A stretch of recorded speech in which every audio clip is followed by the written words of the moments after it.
Hi, this is Robert Gene. And what is re-traumatization? How does it work? And the reason why I'm even making this video is I'm trying to understand the structure of this. Because it wasn't that long ago that there was some events going on, and a person who's in the psychology field said that they were re-traumatized by working or interacting with someone. So my question is, what is re-traumatization? How does it work? Are you really being re-traumatized? What is the trauma? Where does it come from? What's the structure behind it? And of course, I teach a mindfulness. I teach how the structure of our problems work. And, since I work with many types of people and I train my students on how to operate with people with trauma and how does trauma work. And so what is trauma, re-traumatization, and where does it come from and the mechanics of it. So let's just kind of look at it. First of all, trauma. All right, let's say we have you, all right?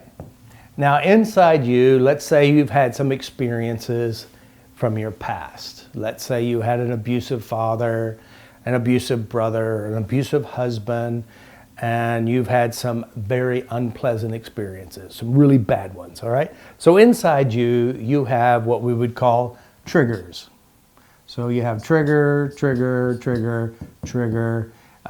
You have, these experiences inside you, all right?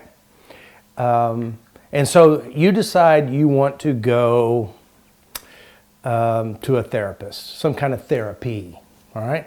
And you go and you see the therapist or a modality, a healing modality. So we'll call it a helper. All right?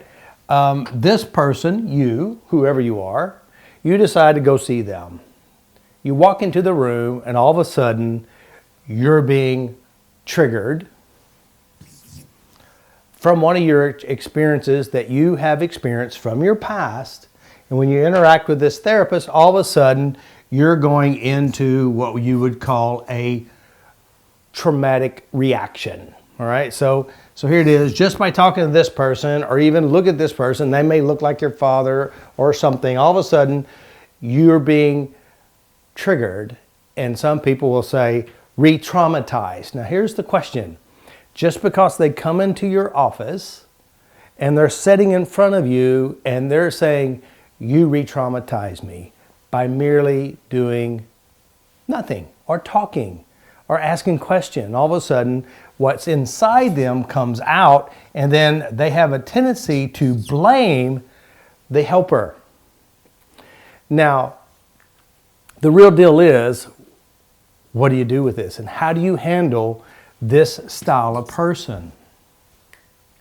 First of all, there's a tendency in our world, especially growing up in our world, that you hurt me. You made me feel bad. It's your fault that I am bothered by being here at the office, or by being here and you said something and I'm bothered. You re-traumatize me. The question is, did you re-traumatize them? And the answer is no. Where's the trauma coming from? It's coming from inside the individual. Now, by the way, the helper doesn't know what's inside you. We don't know. I mean, we could ask and you say, well, I was beaten by my boyfriend, and say, well, let's talk about your boyfriend.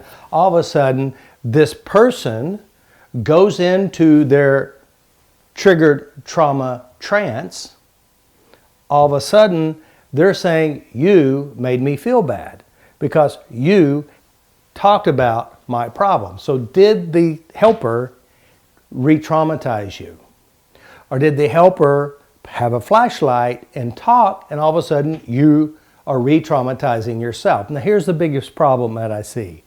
First of all, most therapies out there do not know how to go to the trauma, which is the memory of an experience.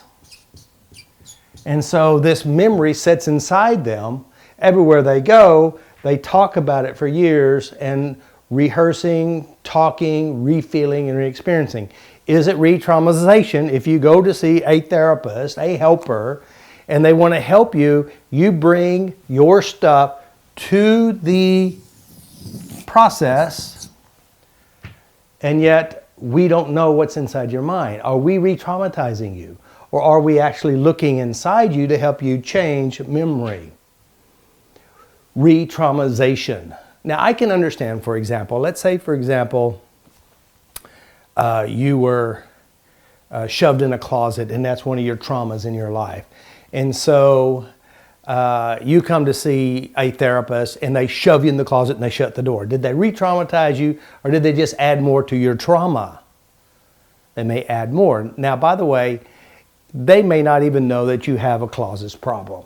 And it's not normal for people to shove them into a closet, but they may be actually causing abuse and harm.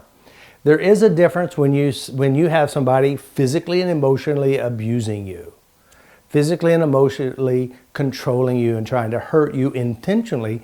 But when you go to a helper and they're trying to help you, you have all this data inside you, and you have a tendency to blame everyone else. This is a common problem I see out in the therapy worlds. First of all, people are not owning up to their own personal issues. Secondly, those helpers out there may not know how to change the memories and references. And thirdly, this person may not want to change these references.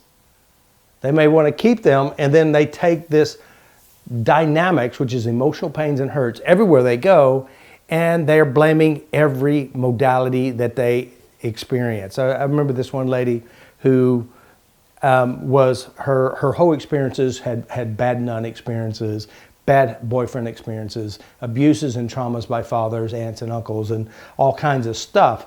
So she decides to go to a seminar or go to a therapist, and then they will go and they look inside the mind, or and look at the emotional issues in which they're carrying around, and they're saying, you re-traumatized me.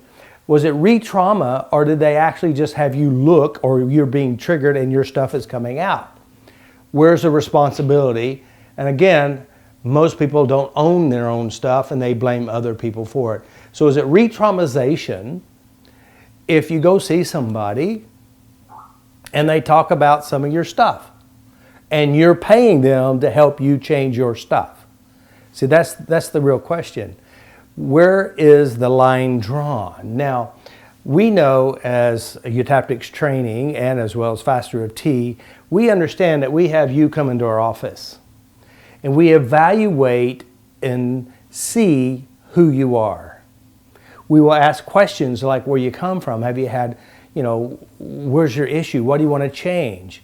And we also adjust, because there are some people you go right to the big problem, we'll clean it up. Other people will take years to even get close to it because they're too scared. We understand that. But being re-traumatized is like someone holding you under the water because they said you were held under the water, and they said, hey, let me hold you under the water. That's re-trauma. That's adding more to your trauma, compounding your trauma. But talking about it and looking at it is not re-traumatization. It's just called trauma recall. And you're also projecting on the environment.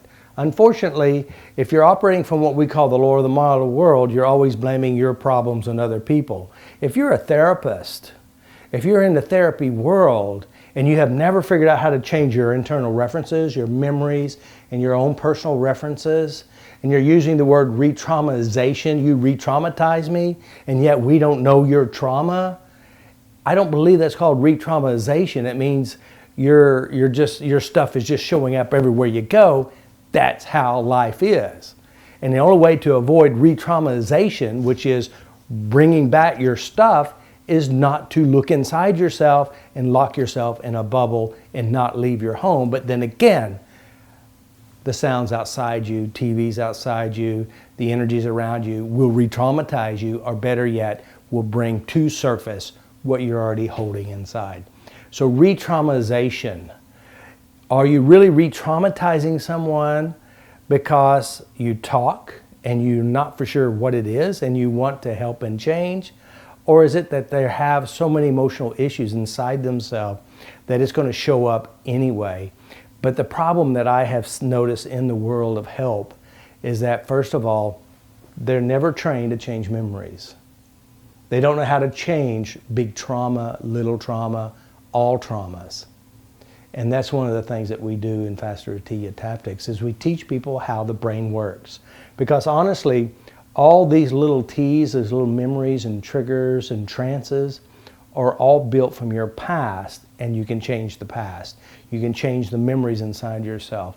And that's what you need to learn how to do, is how to deprogram yourself, help your clients to rewrite the internal stories, create harmony inside your mind and your world, and their life will be better. You know, I have a friend, his name is Terry.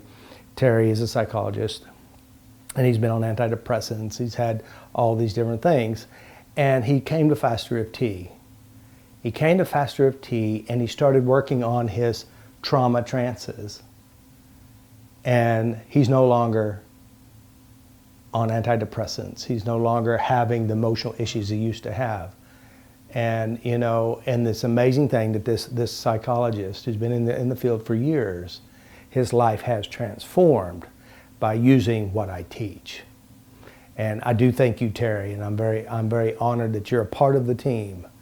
And so anyway, re-traumatization, or is it bringing up what you carry? And if you go to the right places and the right people, they can help you change. If you blame your problems on everyone around you, you're still stuck with you. Learn how to change your own head. And if you change your own head, your life will be better. This is Robert Smith here in Oklahoma. Trauma, re-trauma, or better yet, the trauma trigger trance. Change yours. Peace.